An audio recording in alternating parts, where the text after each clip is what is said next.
Good morning po sa inyo mga kapatid. So ito pag-usapan natin. Saan ka ako kumukuha ng lakas ng loob na gumamit ng mga peking ebidensya? Oh, eto tingnan nyo.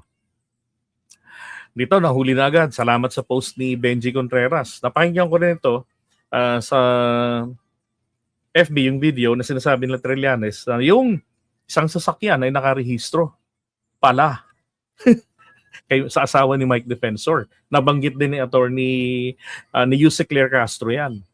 Sabi niya, malalaman na natin kung sinong nasa likod ng mga ito dahil hindi naman kaya ni Baligod lang yan. Nagastosan lahat yan. Pati yung renta roon sa venue. Oh, pagkain nila, yung renta doon sa venue. Di ba? So meron talagang bilyonaryong tao nasa likod niya na kumbaga milyon yung gastusin, barya-barya lang sa kanya. Oh. Ito yung kanilang sinumpaang salaysay. Yan, yung may pera. Ito, una kong napuna kaagad dito, kaya binilugan ko to eh. Yan o, tapos in-upload ko sa FB ko. Napansin ko kasi rito, buti may gumawa nito. Diba? Sabi ron kasi, naghahanda raw po ito ng pera. Diba? Tapos, ang napansin ko rin dito, masyado hong oversized itong counting machine. Tsaka yung pera ho, ang hahaba masyado. Ang haba ng pera. Oh, yung ganitong klaseng lamesa, dahil ako'y nagtrabaho dati sa furniture, hindi ho ganyang, ano yan, kabisado ko ang haba niyan. May standard na sukat itong clerical table.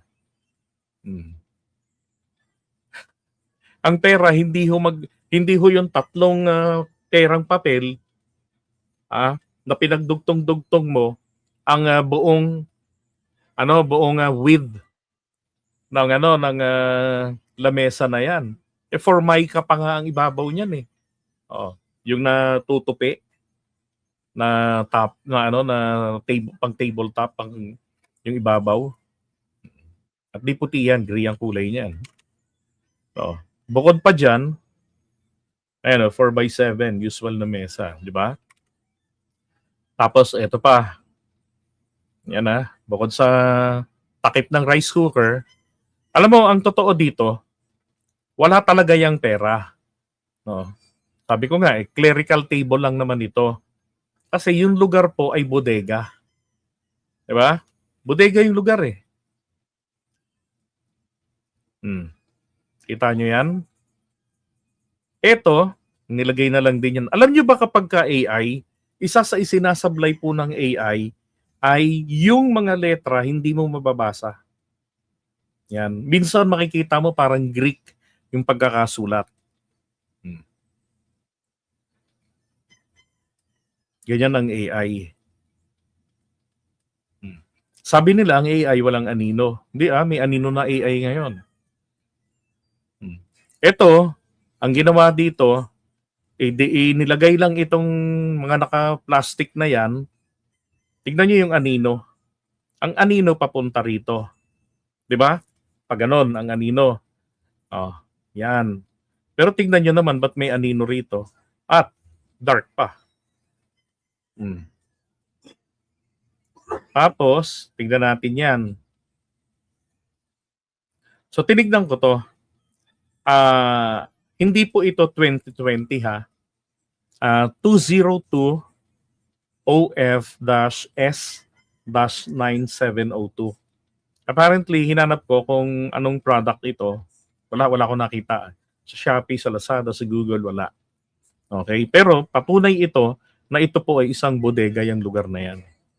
O kung hindi man bodega, ito ay tawag dito yung hindi, parang small time na kumpanya lang, ganon. O baka nga sa gwardiya lang ito eh. Hindi talaga pang congressman. Then eto din. Diba? Bakit puro mga nakatalikod? Tapos si Cathy Binag, ina-associate ito dun sa dalawang babaeng matataba na iprinisinta kamakailan ni Ping Lacson dun sa nakaraang hearing niya.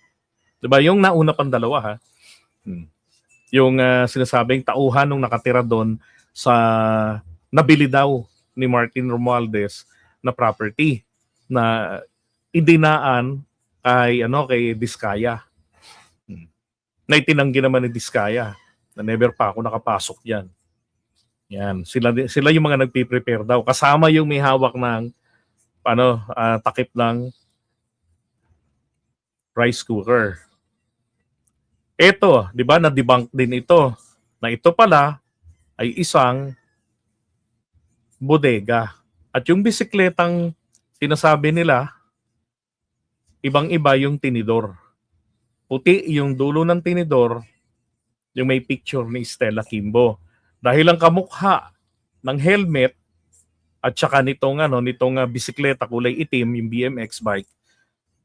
At si Kimbo ay merong bisikletang ganon. No, hindi nila napansin na yung ilalim ng tinidor puti. Oh. Di ba? Tsaka tingnan niyo yung klase ng kamay.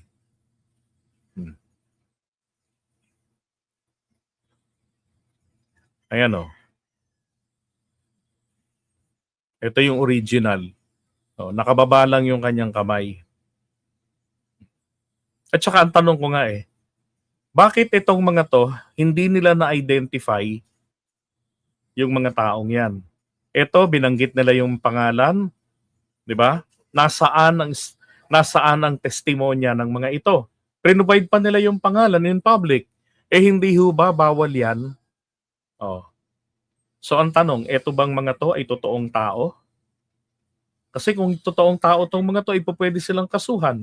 Maaaring may mga kapangalan, pero hindi naman po tutugma doon sa sinasabi nila na sila yung mga tauhan dyan ni Saldico. Sana may testimonya Di ba? Eto pa, sinasabi nila rito sa pag-deliver na ito ay sabi niya, konfirmasyon ng mga salaysay ni Saldico. Okay, so kasamahan nga raw nila si Saldico. Alam niyo ho ba ang napansin ko dito, mga kapatids? Tingnan niyo ha. Yan daw ay si Gutesa. Okay. Parang hindi naman. Di ba?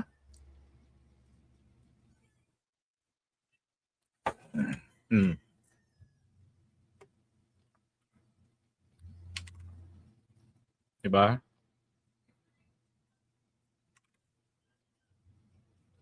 Tama, di ba?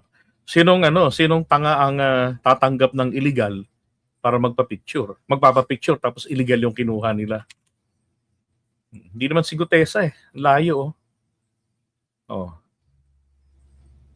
Ito pa. Taga-grupo pala ito ng Eagles. Eagles pala siya. Di ba yung mga Eagles? mga DDS. Tapos, pansinin niyo ho ito Ito ay ilaw. Di ba? Tapos ito, possibility ito ay isang tawag dito yung tawag doon yung patayo na curtain, vertical curtain. Tapos biglang napunta sa naging kusina. Diba? Biglang naputol. Saan nakasabit ang ilaw? Diba? Halatang edit na edit lang Ang mga diskarte nila ng mga to para hindi mabusisi ng maigi, gagamitin yung mga blurred na mga pictures o magba-blurred ng mga pictures. Uso na po. 5 years ago, uso na po ang HD. O hindi lang HD sa mga cellphone Hindi lang high definition. Pwede na nga yung 4,000 yung 4K resolution para mas malinaw. 'Di ba? Ito din. Si Gutesa daw. Ay, nako po. Nagtutulak nung Pansinin niyo yung kamay. 'Di ba? Halatang inilagay lang yung tao. Right, DJ Gans, balik ko yung katawan ni Gutesa. Ayan, no, nakaganon. 'Di ba, nakaganon. Tapos pagka nakaganyan ka, medyo sabay na rin yung ulo. Hindi nakaganon. Ano yun? May gyroscope yung ulo ni Gutesa.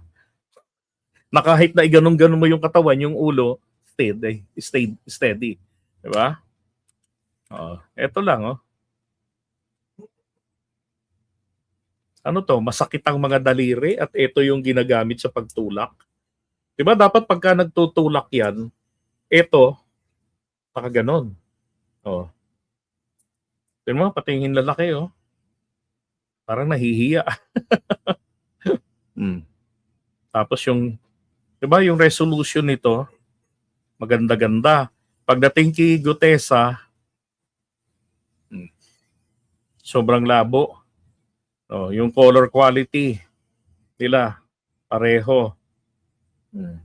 Hindi tumutugma dito. Hindi tumutugma sa mga nasa karton dito. 'Di ba? Lalo ito, oh. Halatang isiniksik lang diyan. Nakakuha yata ng picture ng hapon. Oh, ito na nilagay na diyan. Ito pa. Ito yung tinatanggi ni Baligod ito na hindi raw niya sinabi. Teka, nasan ba yung video nun? Kaya talaga hindi dapat palampasin ito nila Trillanes eh. Sampahan talaga ng kaso. Wait a second, nasan na yun? Ito, yung $2 million. Sa ginawang operasyon ng ICC investigator sa Pilipinas. Unang dumating ang mga ICC investigator sa Pilipinas noong December 2028. December of 2023.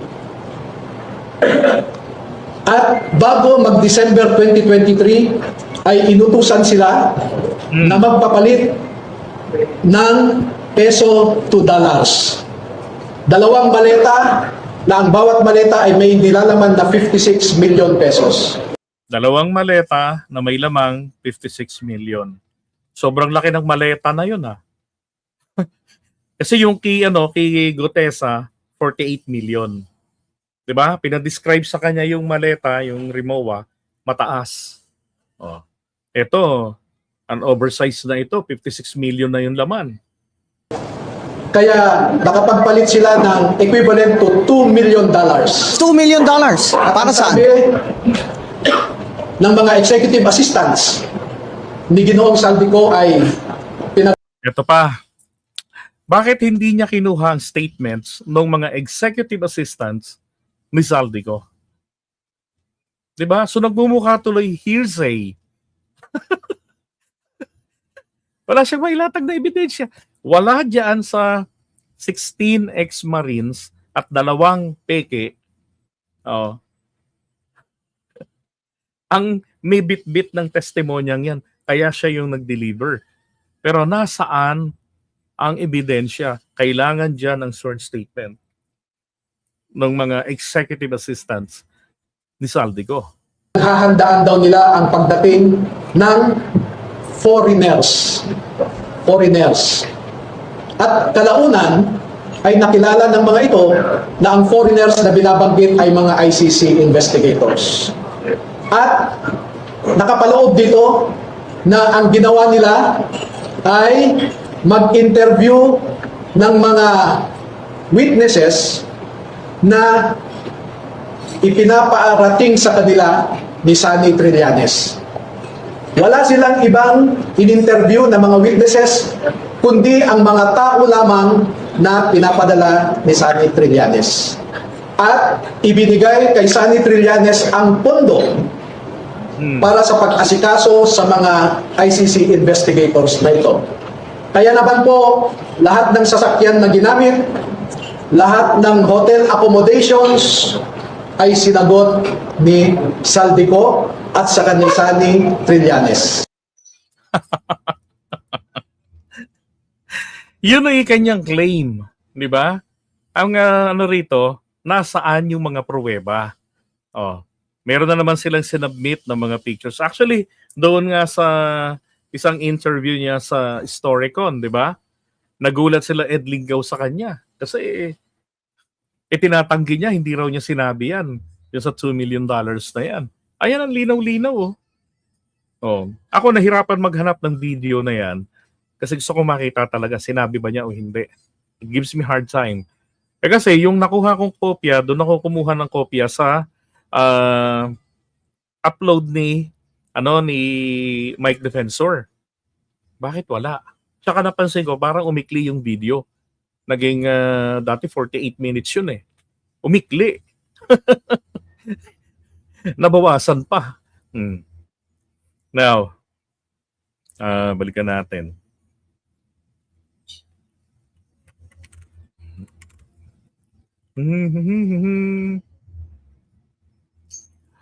Ngayon, kakasuhan daw sila ni Trillanes. Kaya nga nung interview sa sa Storycon nope, hindi ko sinabi yon. Wala rin yun sa statement. Hindi direktang sinabi. Pero ang lumilitaw doon ang 2 milyong pera, tag 56 million na 2 maleta na pinapalit into dollars ay napunta kay Trillanes kasi si Trillanes nga daw yung naka-assign eh. Oh, sabi nila, tapos tatanggi. Patay ngayon, paano nila ididiin si Trillanes sa ombudsman? Kung mismo yung claim, 'di ba? Itinatanggi ni Baligod. Ito yung conversion noon 2023. Tsaka noong 2024, halos ganun. Wala namang pinagbago eh. Ito raw yung mga sasakyan.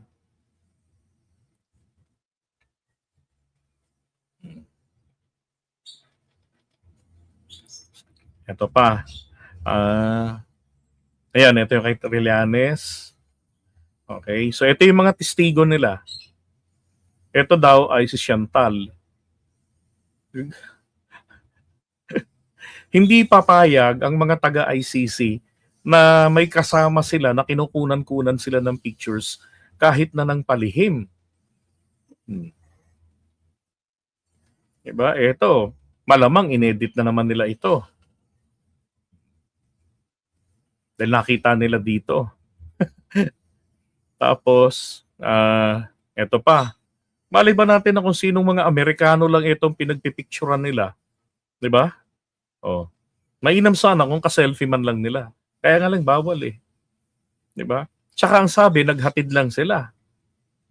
Oh, nag-service daw sila. Tapos ang mga kuha nila, mga ganyang kalalayo. At saka isa pa, ano bang masama kung nandito yung mga taga-ICC? Sige nga. 'Di ba?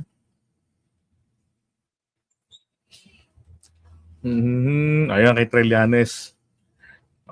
Binibigyan lagi si Sonny Trillanes ng paper bag ng pera at minsan naman ay isang small maleta. Wow! Ito pa. So dalawang tanggap ang kay Trillanes. Yung $2 million, tapos bukod doon, nakakatanggap pa raw ng naka-paper bag. O kaya naman, isang maliit na maleta. Reaction ni Senator Lacson, obvious naman talaga, di ba? Na gusto lamang nilang pahiyain, magkaroon ng issue ng korupsyon ang ICC kasi tumatanggap ng bayad dito sa Pilipinas.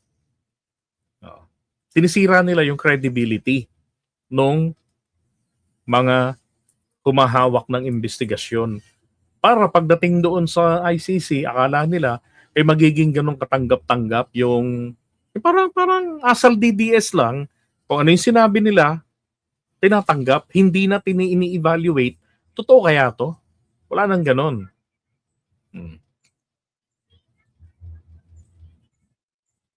Ito kayo yung kanilang reaction. Ito yung kanilang statement. Nakarating sa ICC, hindi nila akalain etong labas ng ICC ng statement tungkol niya sa kanilang mga aligasyon, makakaapekto ito laban kay Duterte.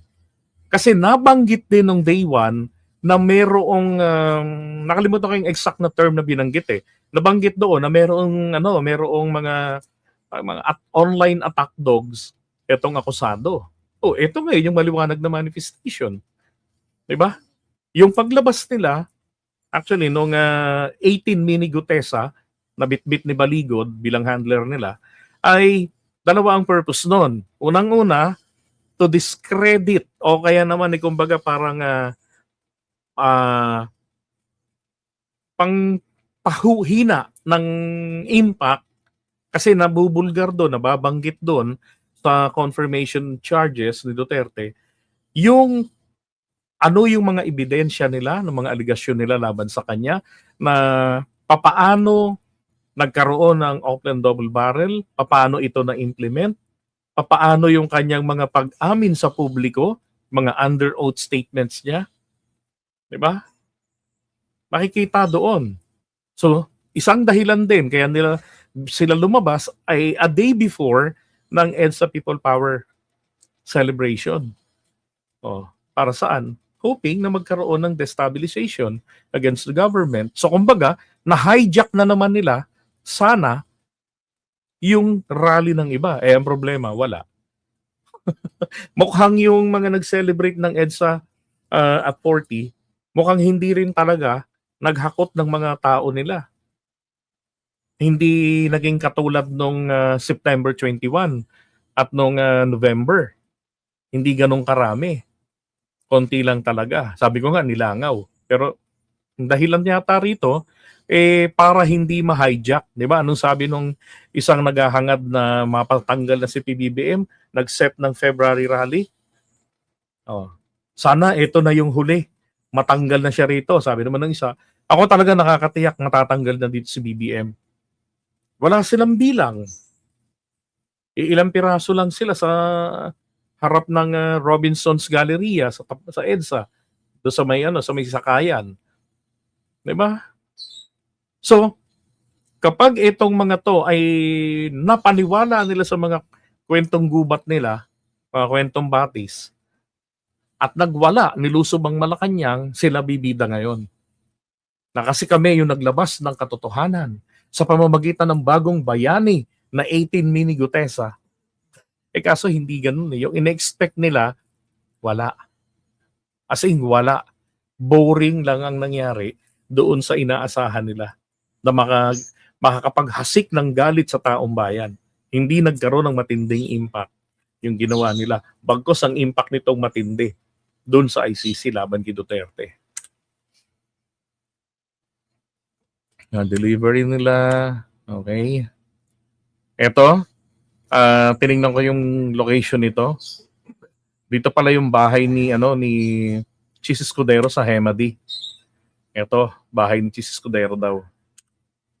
9th Street, Hemadi. Ano nga number nito? 150. Yan ang sabi nila. Okay. Wala pa reaction si Chis Escudero, no ho? Paki ko sa kanya. Ngayon, may kapansin-pansin din dito, ha? Hinahanap ko dito yung isa. Si Alvarez. Si Jose Alvarez. Bakit hindi nila sinama rito sa pictures na to si Jose Alvarez?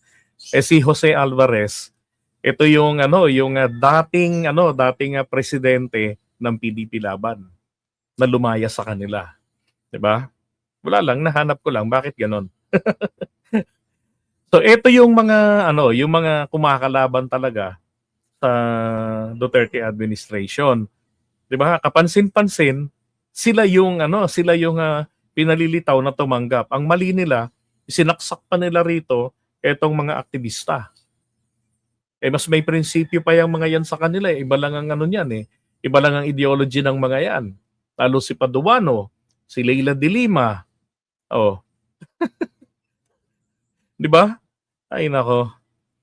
Halatang ginawa nila ito na akusahan yung mga yan para pagdating naman sa impeachment ni Sara, diba, hindi paniniwalaan itong mga to kasi May unang kwentong bukid na tumanggap ng suhol o tumanggap ng kickback o whatever kung ano man yan. Eto, ang isang malalang epekto nito kay Baligod. Sabi niya rito, sabi niya, niretract niya yung pagkakasama niya kay Leila de Lima doon sa affidavit daw. Siya kasi yung gumawa ng affidavit eh. Tapos ang sabi pa nga niya, binabanggit daw ng mga Marines. No? Kaya ang ginawa niya, isinama na lang niya doon sa may mali yun. Dapat kung papaano kwento ang participation ni Leila de Lima, di ba? Dapat may separate man lang siya. Hindi yung basta isiksik mo na lang doon. Tapos asa ka pag tinanong kayo, doon kayo maglalabas ng mga detalye. Or, etong paglabas nilang ito, fishing expedition. Nag-aabang sila kung ano yung magiging impact sa taong bayan.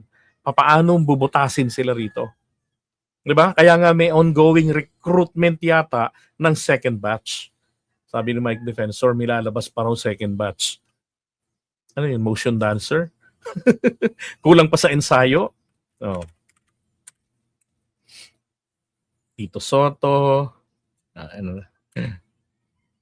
Ito si Alvarez. Oh. Ito rin si Baronda. Nagulat din ako. Ito, critical ito sa Duterte administration. Isinama rin nila si Jam Baronda. Tapos ito yung air taxi. Nag-air taxi raw sila. Okay. Nag-deliver ng pera doon kina PBBM. Overnight sila, ganyan. Okay. Ito naman yung sinasabi nila nag-deliver sila ng pera sa Ilocos Norte, sa bahay ni PBBM. Tinanong kung saan, sa Paway daw. 'Di ba? Oh. Wala sa statement yung Paway, pero doon sa press ko nung tinanong, sinabi sa Paway. Wala silang bahay doon. Ang bahay doon, bahay nila dati. Yung naging Malacanang of the North. Ito pong bahay na ito, kila Justice Conchita Carpio Morales ito. Sa tiyahin ni Mans Carpio, asawa ni Sara. Nasa highway. Sila ang may bahay doon. 'Di ba? Malabo naman na nag-deliver sila dito. Oh. Akala nila pagka Marcos, may bahay agad sa Paway. Paway agad. Ay, no. Ito yung Malacanang of the North. Yan. Ito yung bahay ni na Conchita Carpio Morales. Si Katapang, sinabit din nila. Etong parteng ito, yan. May mga pumuna rin dito na edited. Masabi lang na may dalang maleta. Pati yung tao eh. 'Di ba? Halatang halatang inilagay lang eh. Picture nung yung isa, yung eagle yata tong damit, no? Diba? Mahilig silang gumamit ng mga blurred pictures para hindi mahalata yung mga pagkaka-edit. Diba? Halatang halata rito.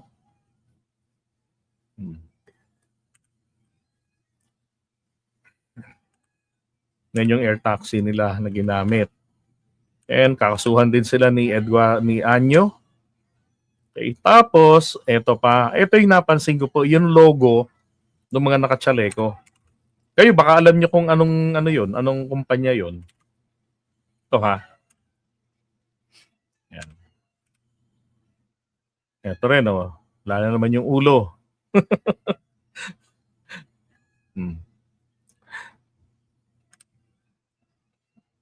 Ito, hindi to conclusive. Hindi rin to conclusive to. Sabi ko nga, natural pagka magbebiyahe ka. Lalo kung malayo-layo naman. Normal na yung nagdadala ng maletang ganyan.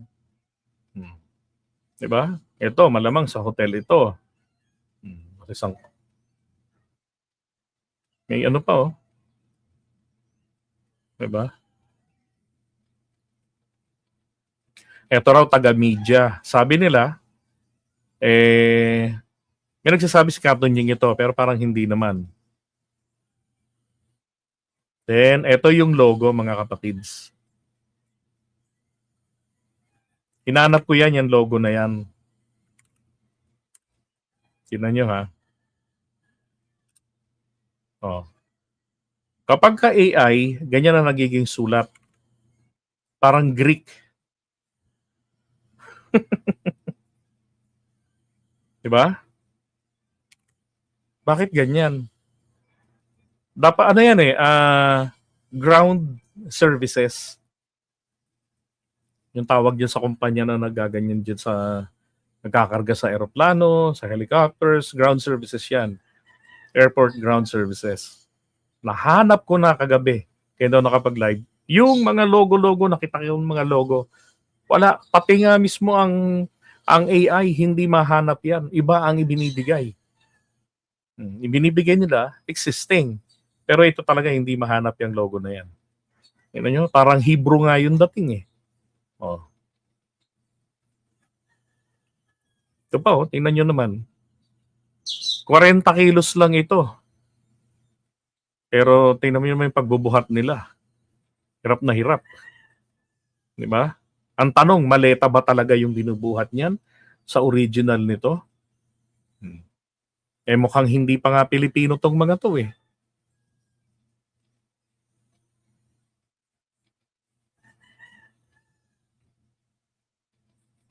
Ayan Ganun din labo pa rin. Di ba dapat lilinaw man lang kahit papaano yan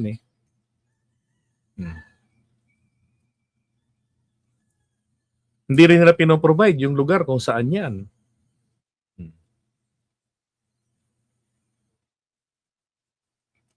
Eto pa, kapansin-pansin din to nung tinignan ko ng maigi. Sabi ko, ninanakawan nila. Kaya lang, tignan nyo naman yung klase ng quality ng picture. Ito yung puti nitong gilid ng pera, umabot pa hanggang zipper. Hindi, di ba dapat dark ito? Kung anong kulay nito, dark yan. Dark din ito. Yan. Consistent dapat yan. Pero tingnan nyo naman, yung kulay umibabaw dito.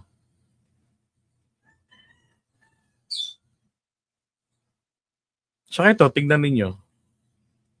Diba? Parang hindi naman pera to Parang kahoy o kung ano man.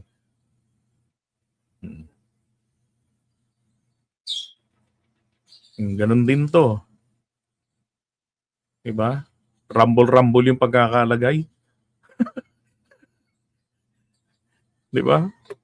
Mariosep. Ang testimonya yan na eto raw, may kopya rin daw sila nito, binigay sa kanila. Para yung dalawang nauna, di ba pagkatapos ni Gutesa, may lumabas na dalawang kasamahan ni Gutesa na nag-falsify ng kanyang claim. Nag-produce sila ng ganito. Madali namang i-produce yan Kokopyahin mo lang naman to Eto, pino-falsify nila yung claim nitong dalawang kasama ni Gutesa. And ito yung mga 18 Marines ko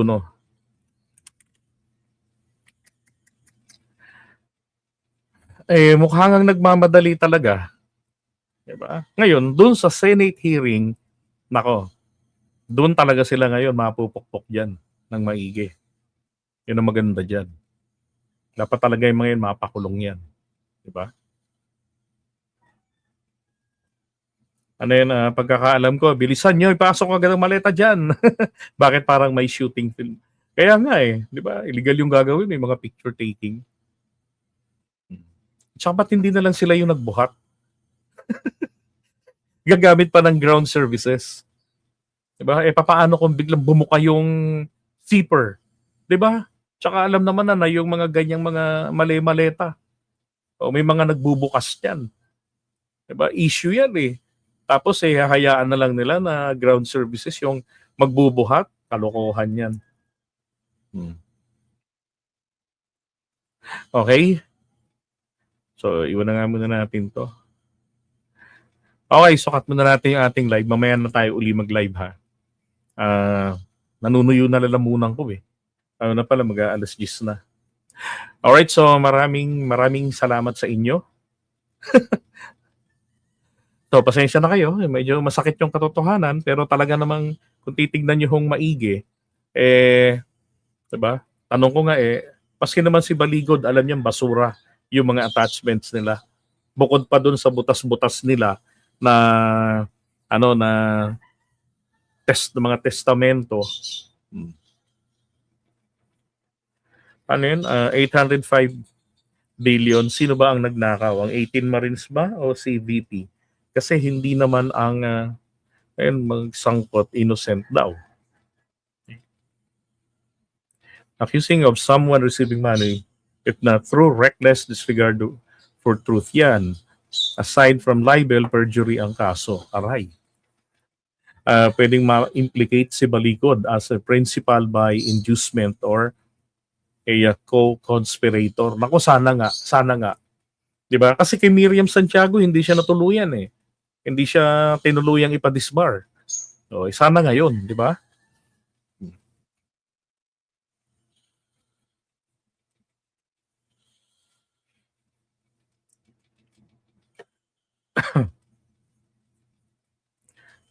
And good day rin sa'yo, Karen. And happy weekend. All right, so kita-kits po ulit tayo mamaya. Okay, thank you so much and God bless.